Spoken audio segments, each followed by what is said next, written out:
हर साल करवा चौथ के 4 दिन बाद कार्तिक महीने की अष्टमी को अहोई अष्टमी का व्रत रखा जाता है। ये व्रत माताएं अपनी संतान की लंबी आयु एवं खुशहाली के लिए रखती हैं और सुहागन स्त्रियां अपनी संतान प्राप्ति के लिए रखती हैं। इस दिन अहोई माता की पूजा अर्चना की जाती है। सुबह सूरज उदय से पहले स्त्रियां उठ के स्नान करने के बाद ये व्रत रखती हैं। निर्जला व्रत होता है और शाम को तारे निकलने के बाद ही ये व्रत संपूर्ण होता है। तारों को अर्घ देने के बाद ये व्रत समाप्त कर सकती हैं। उसके बाद अपनी संतान को, अपने बच्चे को कुछ खिलाया जाता है।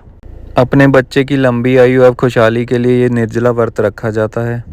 इसके पीछे एक बहुत ही पुरानी कथा जुड़ी हुई है। जब एक स्त्री अपने घर को मिट्टी का लेप करने के लिए एक जंगल में मिट्टी खोद रही होती है तो उसके हाथ से खुरपी लगने से एक स्याही के बच्चे की मौत हो जाती है। उस पर स्याही माता को बहुत ज़्यादा गुस्सा आ जाता है और वो उस स्त्री को श्राप देती हैं कि कभी भी तुम्हें संतान की प्राप्ति नहीं होगी। इसके बाद उस स्त्री को बच्चा होने के 7 दिन बाद ही मर जाता था। इस पे उस स्त्री ने फिर अहोई माता, स्याही माता की जो पूजा अर्चना करनी शुरू की, उनके लिए व्रत रखे। तब से ये प्रथा जुड़ी हुई है। स्याही माता ने उस स्त्री की पूजा अर्चना से प्रसन्न होकर उसको वर दिया था कि तुम्हारे 7 पुत्र और 7 बहुएं होंगी। फिर उस स्त्री को संतान प्राप्ति हुई थी। उसके बाद से ही ये व्रत इतना प्रचलित हुआ है कि माताएं एवं सुहागन स्त्रियां अपने बच्चों की लंबी आयु के लिए ये व्रत रखती हैं।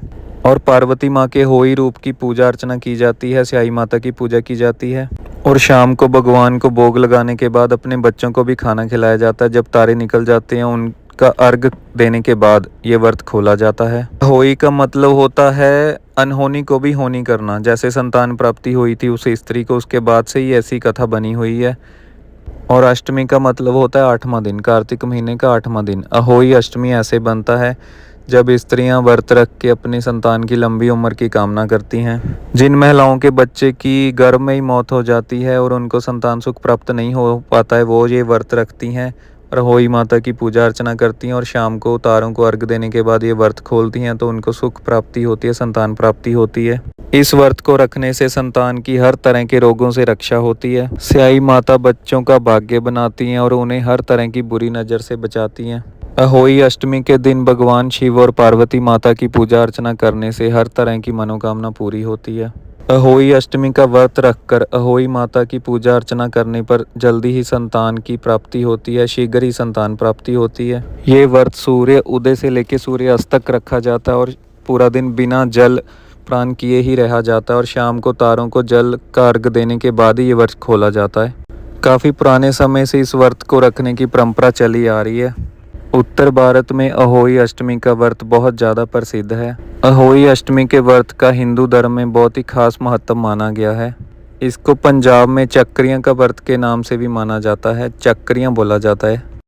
इस दिन महिलाओं की ओर से मीठी खीर बनाई जाती है और खाई जाती है। शाम को तारों को जल का अर्घ देने के बाद खुद खाई जाती है और बच्चे को भी खिलाई जाती है, अपनी संतान को, अपने बेटे को खिलाई जाती है।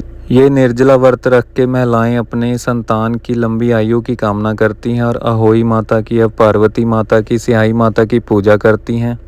आई होप ये जानकारी आपको अच्छी लगी होगी, आपके काम आएगी। Keep watching me. Thank you.